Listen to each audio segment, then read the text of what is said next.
Hey everyone, this is Jack and welcome back to my channel. I'm recapping Halloween in Las Vegas, and these are the last 2 days that we have here. We start out by exploring the Strip. The one thing I like about Vegas is that you can actually walk through the hotels and casinos and just keep going all the way down. That way you're able to see all the sights that you want to. My favorite interior backdrop is this beautiful chandelier crystal hanging thing, and we were gonna go have brunch at Momofuku. Momofuku is a culinary brand established by chef David Chang in 2004 with the opening of his noodle bar in New York City. It's expanded to Toronto, Las Vegas, and Los Angeles. How are you? Hi. We sat at the bar and we decided to get what they're most known for, which is a lot of their pork dishes, as well as a tempura dish, a lobster tail dish, and we were satisfied enough and saved room for dessert, which was Milk. That was next door. Milk is an ice cream shop that originated in New York and is woman-owned. It's known for its cereal milk flavor. This area was a Alice in Wonderland themed lounge, and it was really cool to sit and eat our dessert in such a colorful contemporary art space. As much as I'm obsessed with this crystal hanging, we will come back to this again later in a different day. I'm personally a little tired of the Alice in Wonderland theme, but this area actually made it refreshing and was creative to get me appreciating it in its own right.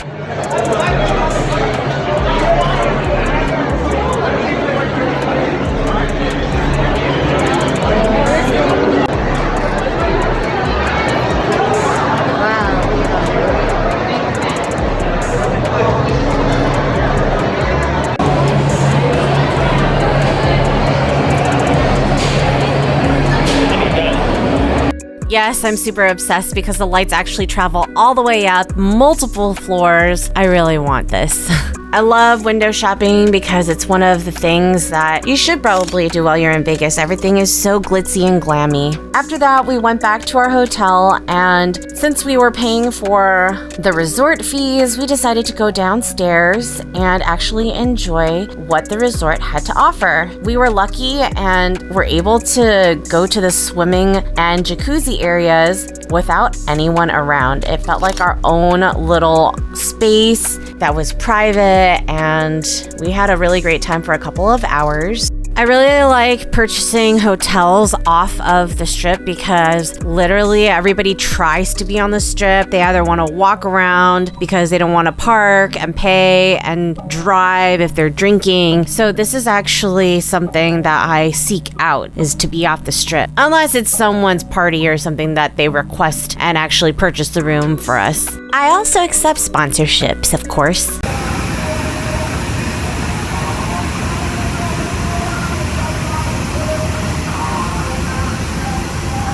And then it was time to wash up and the sunset. We're driving to go see some friends for dinner off the Strip. We are passing the Rio though, and we need to take note of that for another show that we're gonna see the next day. Bye-bye, Strip. And we're off to dine at Firefly. This was a place that I had researched that had really good food, and it was really cute to see a lot of people dressed up for Halloween. It even sounds like pirate music upon entering.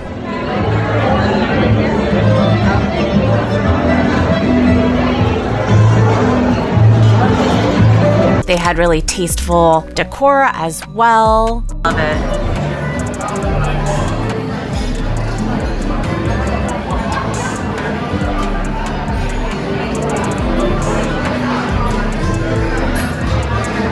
Check out this little group of witches that are dining together. We had this awesome green apple salad, some bread with homemade butter that was fall themed, mac and cheese, of course, some bruschetta, meatballs, Brussels sprouts, corn fritters. I forget what this is, but it was really good also. Empanadas, which we ordered 2 more of because it was that delicious, and some kebab skewers. We were super satiated after that we couldn't eat any dessert. And so we drove back to the hotel and slept the night away. The next day we went to the Venetian. Honestly, I should probably just end up staying here because I come here so often. But the brunch place that we were going to go to, we did have reservations for, but we were a little early. And so I decided, because the environment was so beautiful, to take some photos. My partner helped me and was my cameraman after I framed and composed every single shot. You can even choose to dine outside in the garden area, which is so delightful. I walked in the inside because I wanted to see more of the hotel.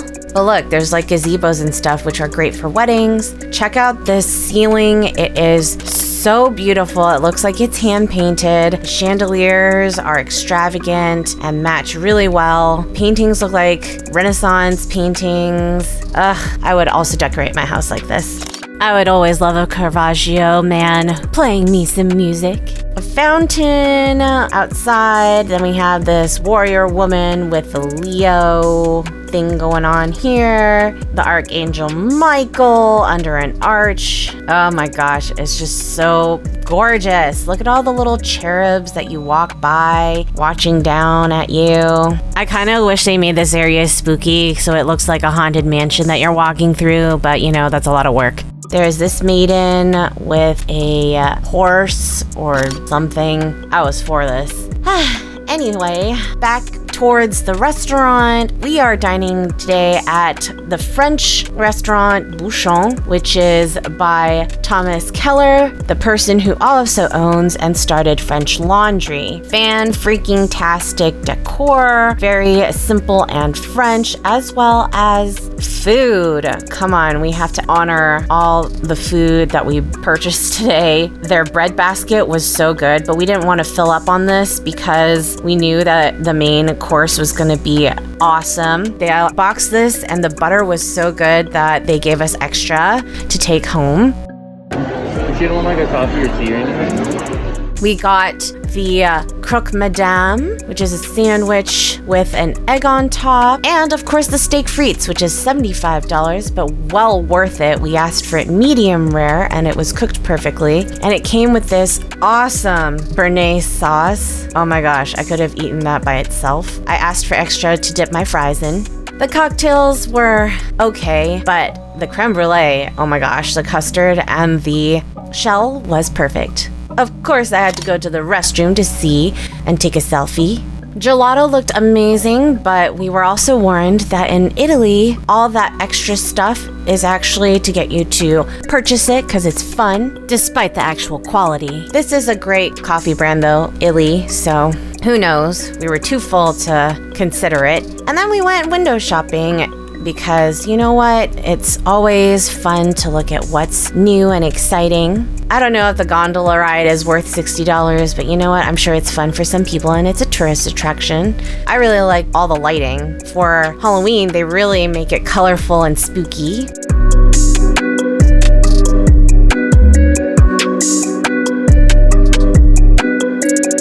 You even see Batman and Catwoman over here. And then upon wandering, we found this amazing male fashion store, which had crazy prints. Like, so good. My partner always gripes about how women get the best clothing prints, but you know, this store had it all, and I was jealous this time. And then we stopped by because we heard live music being played as well as opera. These guys were so good.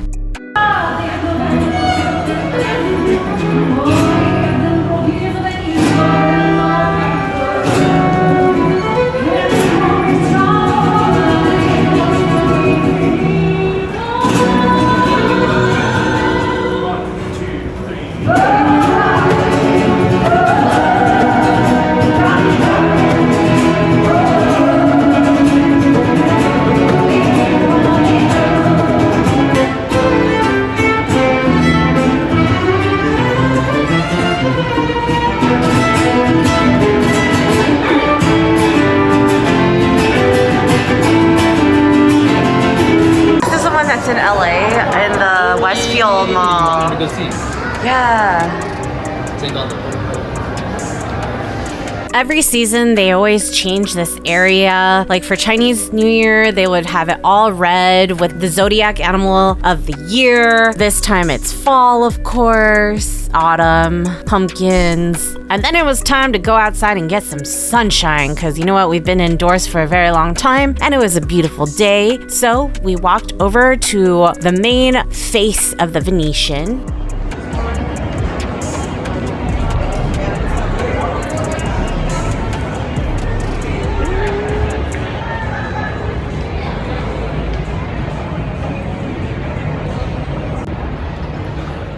After that, we decided to walk towards the area above the canals that were outdoors. This is a signature photo spot, and it was really great because no one was there. So we got to take a couple photos with just us.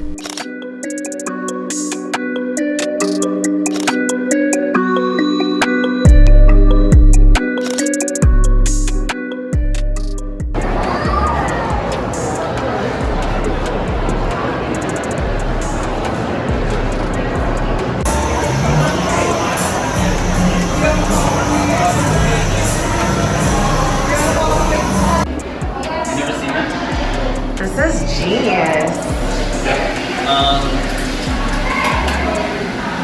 Make sure they're good in that bar.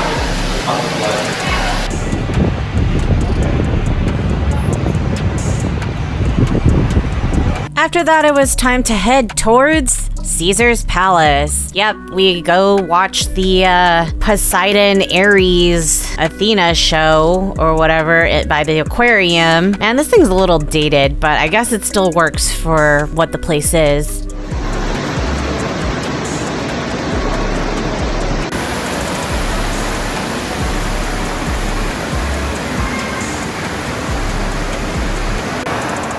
Also, by this time, I had changed by the car to an amalgamation of a Wednesday and a Playboy bunny without bunny ears.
The aquarium was themed too with little column ruins and stuff, but it was so tough to see because of the glare from the screens. The ceilings here are hand painted as well, I believe. This one looks kind of more stenciled though. Still cool. I want to know if people actually sculpted these or if these were put into a mold and cast. I don't know. The follow through of the fabric is very, very good. And then we walked outside and I just noticed that these were real olive trees. And that actually kind of impressed me because they were bearing fruit at this time. The sunset was marvelous, and of course we passed by the Bellagio fountains while it was going off. There was a rumor at one point that apparently how these fountains work is that you pay a pretty penny to sit in the middle of a restaurant overlooking the fountains below. Then you are able to, I don't know if it's with a purchase of champagne or what, get to request the song that the fountains do the show to. But actually, that's not it at all. The shows go every half hour and on the hour, and they are controlled through computer programming. There's a control room that overlooks the lake from a tower that is staffed by an engineer who pushes a button to commence the fountain show. There are 1,214 water nozzles, which are divided into 4 types: oarsmen, mini shooters, super shooters, and extreme shooters. Oarsmen shoot water 77 feet in the air, and the lake contains 208 oarsmen. They are capable of moving 140 gallons a minute. Each of these oarsmen costs $12,000 to manufacture.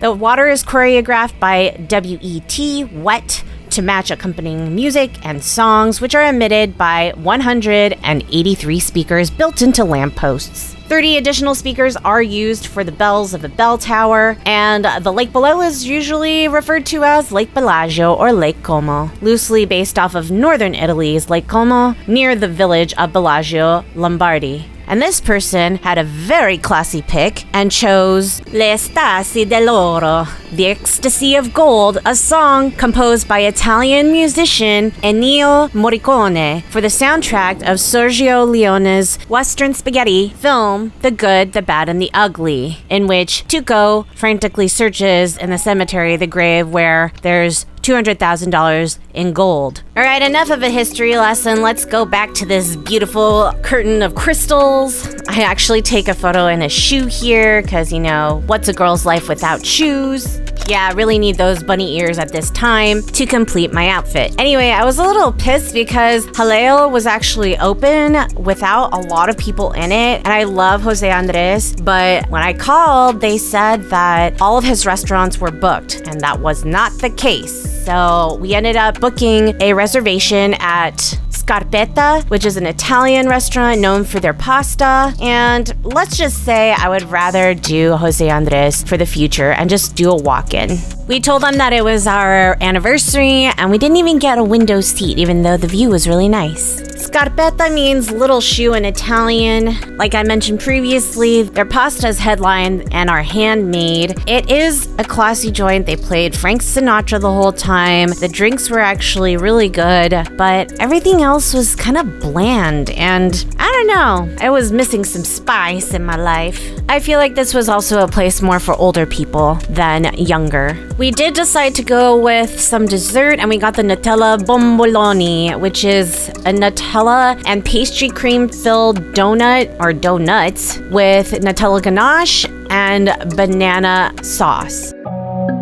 After that, we decided to take a walk to the Paris Hotel. It has a miniature-size Eiffel Tower with the French flag projected on it with lights. But on the inside, it was pretty dead. There was a casino, but everything else was closed. And so it was very uninviting. And we ended up leaving after 5 minutes to head back to the car. And that was enough time to kill because it was time to head to the Rio, where we were going to see Penn and Teller. We have always seen people trying to fool them on YouTube and stuff like that. My partner has always been a fan of magic, and so we decided to go see their show live. It was really funny because there was an international poker tournament happening at the same time in the conference hall, so that was really bizarre to see a bunch of people wandering the hallways. But you know what? The show was really great. This pianist that helped open for their show while Penn was playing the double bass was amazing.